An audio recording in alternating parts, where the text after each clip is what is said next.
Welcome back. Today, we're diving deep into something, well, pretty universal, but maybe something you haven't thought too much about, why it matters so much to us. You know, that moment, maybe before a big meeting or leaning in to talk to someone, that little check you do, or reaching for a mint. Why do we feel this need for fresh breath? Why is it such a social baseline almost? It's a great question, and the answer is way more complex than just brushing your teeth. For our But Why Though segment today, we're really getting into the history of bad breath, or, the medical term halitosis. Oh, we're going to look at the sources you sent over, explore the science, sure, but maybe more interestingly, uncover how our whole perception of it, this common thing, and the huge market around fixing it was kind of, well, engineered. Engineered, like intentionally. In large part, yeah, by a really clever, maybe even manipulative marketing campaign from way back. Okay, so our mission today is to unpack that. Look at the science, yes, but also this crafted social anxiety around bad breath. It sounds like a mix of biology and really smart advertising. Exactly. It's quite the story. All right, let's start with the basics then. What exactly is bad breath, scientifically speaking? Right. So officially, you'll hear terms like halitosis, fetor oris, oral malodor, even putrid breath. But fundamentally, it just means a noticeably unpleasant smell coming from someone's mouth. Seems straightforward, but you mentioned it can cause real issues for people. It's not just about the smell itself. Oh, definitely not. The sources really highlight this. Worrying about bad breath can lead to some serious psychological distress. We're talking anxiety, depression, and in some cases, even symptoms that look like obsessive-compulsive disorder. It's a genuine source of worry. Wow. And that actually drives people to seek professional help. It really does. It's apparently the third most common reason people go to the dentist. Right behind cavities and gum disease. Third. That's surprisingly high. It is, and it carries this, social taboo, a real stigma. People are embarrassed by it. Okay, so it's a real phenomenon with real consequences. But where does the smell, come from? Is it just last night's pizza lingering? Sometimes maybe, but actually the sources are clear. In the vast majority of cases, like 85 to 90%, the source is right there inside the mouth. Inside the mouth. That high. What's going on? Okay, so the main players are specific types of bacteria and the sort of sticky film, the biofilm, they create, especially way on the back of the tongue. The back of the tongue. Yeah. These bacteria basically munch on leftover proteins, food debris, dead cells, and as they break them down, they release these pretty foul-smelling gases. They're called volatile sulfur compounds, or VSCs for short. Things like hydrogen sulfide, rotten egg, smell methyl mercaptan. It smells like rotten cabbage. Dimethyl sulfide. Okay, got the picture. So these VSCs are the actual odor. Pretty much. Their concentration level is directly linked to how bad the breath smells. And get this bacteria on the tongue alone are responsible for maybe 80 to 90% of all mouth-related bad breath. That's huge. Just from the tongue. Mostly, yeah. But other things in the mouth definitely contribute too. Gum disease, periodontal disease, that's a big one, especially for severe halitosis. It's also linked to those VSCs, particularly methyl mercaptan. Makes sense. Infected gums wouldn't smell great. Right. Then you've got things like dodgy dental work, food getting stuck between teeth, dentures that aren't clean. They're porous, so bacteria and yeast love them. Ew. Yeah. And of course, oral infections, mouth ulcers. Anything that creates a haven for bacteria or involves decaying tissue. What about the usual suspects? Like garlic and onions, we know those cause bad breath. Oh, absolutely. Certain foods are definitely temporary culprits. Garlic, onions, some meats, fish, cheese, even things like durian, cabbage, cauliflower, radish. They release volatile compounds in the mouth or during digestion. And smoking. Alcohol. Big ones. They definitely contribute or worsen it. And that lovely morning breath. Ah, yes. That's usually worse because you produce less saliva overnight. Saliva helps clean the mouth, so less saliva, less oxygen, mouth isn't moving much. Perfect conditions for those bacteria to party. A bacterial party. Great. Yeah. And other things too. Fasting, stress, anxiety, even hormonal changes like during the menstrual cycle can ramp up VSC production. Okay, so mouth is main source. Got it. But you hinted it could come from elsewhere. Less common, you said.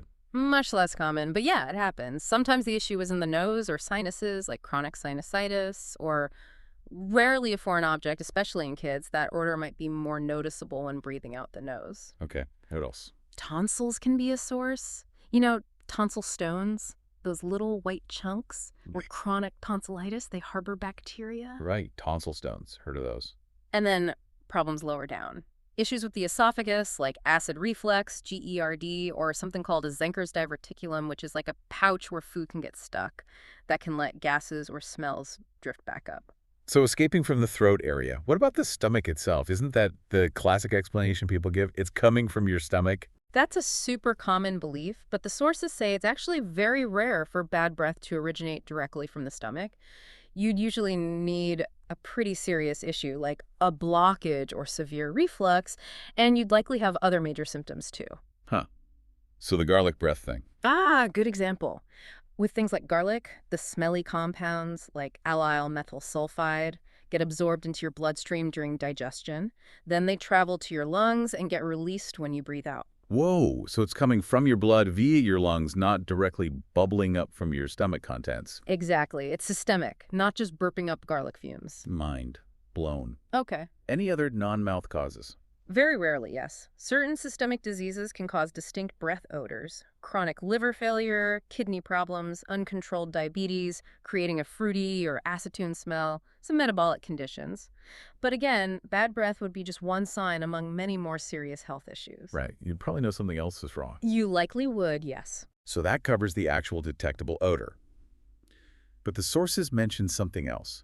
Non-genuine cases, where someone thinks they have it, but don't. Right, that's halitophobia. It's where someone is absolutely convinced they have bad breath, even when dentists, friends, family, objective tests say they don't. It really shows how powerful the psychological aspect can be. That sounds awful. To be so worried about something others can't even detect? It must be incredibly distressing, yeah. Okay, so given all this, the different causes, the psychological factors, the fact that maybe you can't even smell it on yourself, how do you know if you actually have bad breath? Yeah, self-diagnosis is really tricky. Our noses just get used to our own background smells. It's called acclimatization. And having a bad taste doesn't necessarily mean your breath smells bad to others. So licking your wrist isn't the answer. Apparently not. The sources actually advise against it, saying studies show it tends to overmutate the problem. Oh, okay. What about other home methods?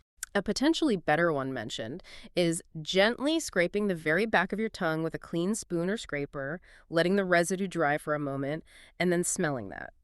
Okay. There are also some home test kits available now, but the sources say there isn't much solid research on how effective they really are. And remember, breath odor can change a lot during the day, so one test might not tell the whole story. Right. So what about the professionals? How do dentists figure it out? They have a few tools. There's something called a helimeter. It's a portable device that measures sulfur compounds, mainly hydrogen sulfide.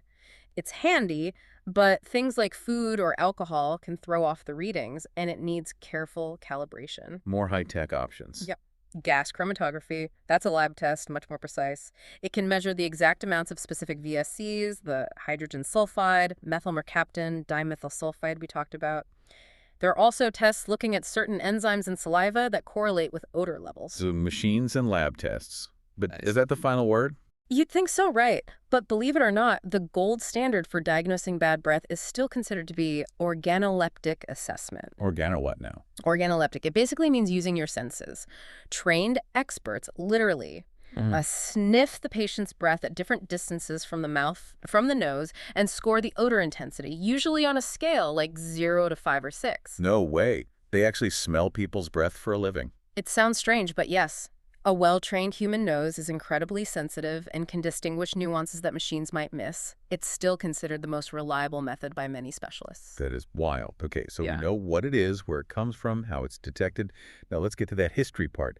How did this everyday human thing become this major social anxiety, this huge market? You mentioned Listerine. That's right. The story really pivots around Listerine. It was developed way back in 1879 by a chemist, Joseph Lawrence. And the name Listerine sounds like Lister.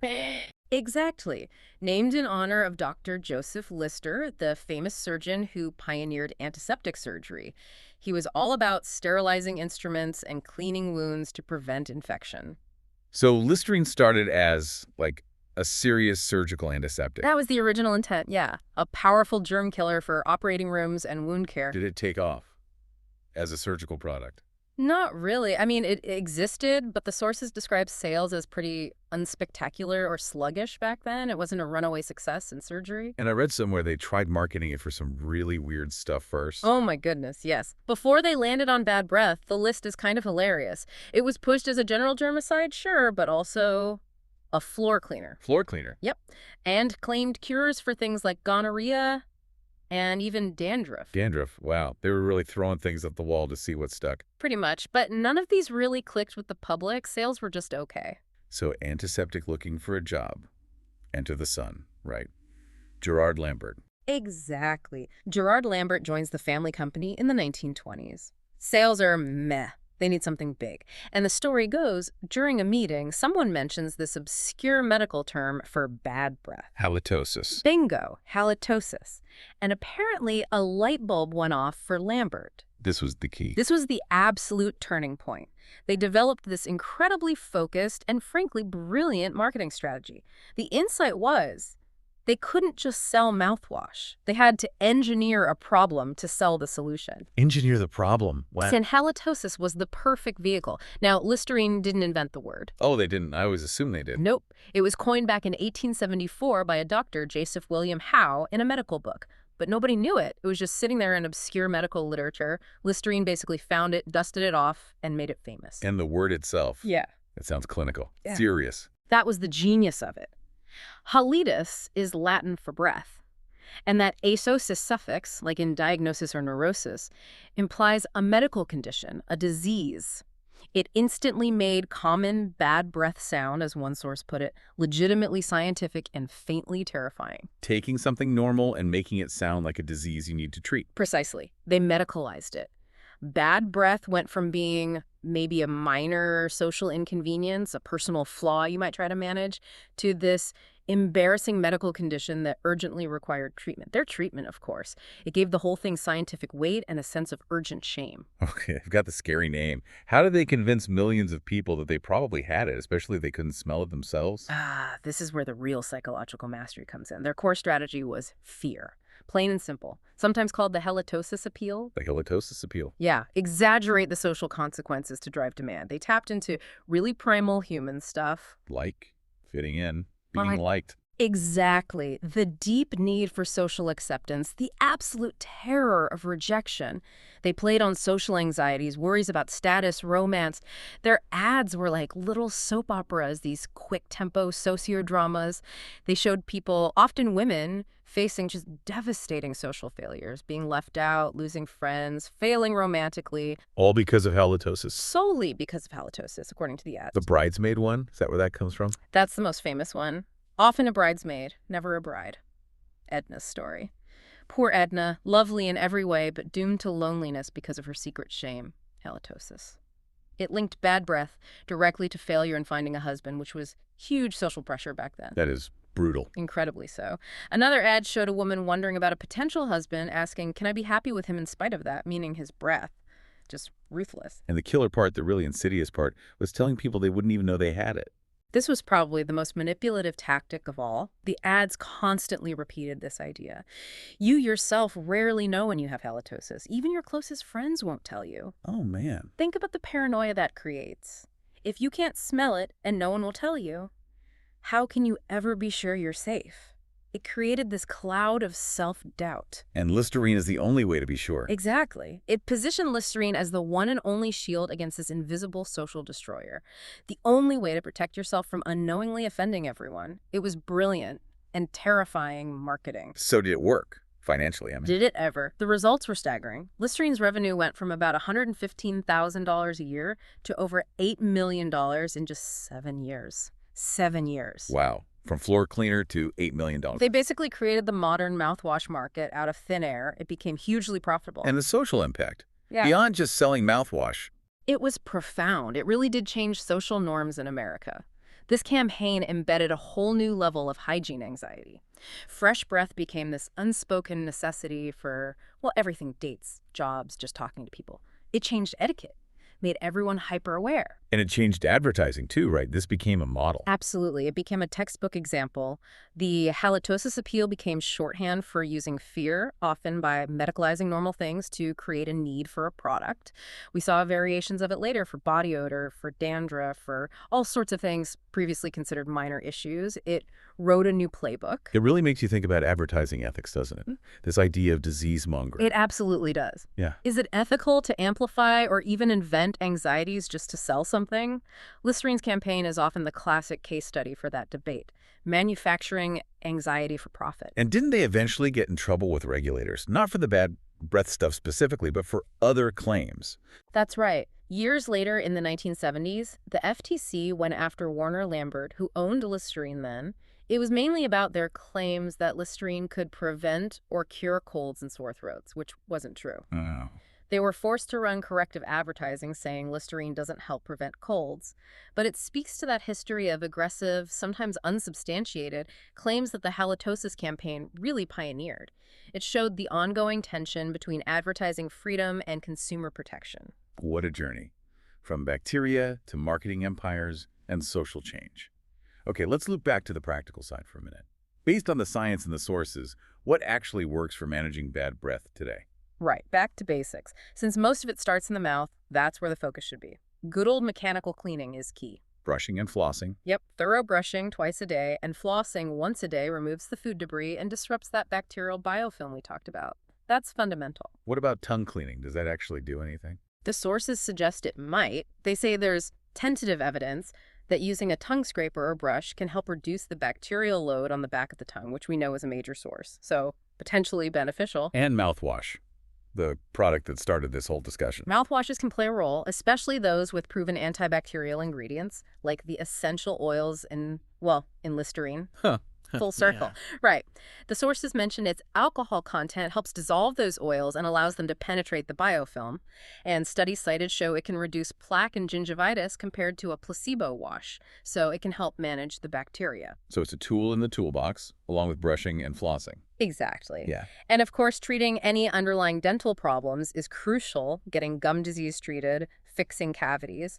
And if it turns out there's a non-mouth cause, like a sinus issue, then that needs specific medical treatment. And for the halitophobia cases. Counseling is often recommended as a key part of management to address the underlying anxiety and conviction.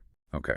The sources mention some alternative for traditional things too, like betel nut. Yes, chewing areca nut and betel leaf was mentioned as a practice in some cultures, but, and this is a huge but, the sources immediately follow up with serious health warnings. Oh. Yeah, they're addictive, they cause terrible tooth decay and staining, and they are strongly linked to oral cancer, so definitely not a recommended approach due to the significant health risks. Yikes. Okay, good to know. Avoid the betel nut. Definitely. So wrapping this up, it's just incredible how this obscure term, halitosis, was seized upon, turned into a national anxiety through some incredibly clever fear-based marketing.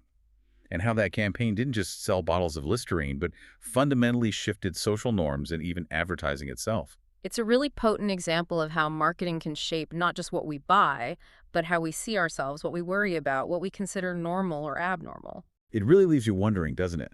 How many of our little daily habits, our anxieties about how we appear to others, are influenced by these messages? How often are perceived flaws amplified, maybe even created by someone trying to sell us a cure? How much of what we think is a personal failing is actually a manufactured need? Exactly. Something to think about maybe the next time you reach for that mouthwash or do that quick breath check before talking to someone. There's a whole lot of history behind that simple action.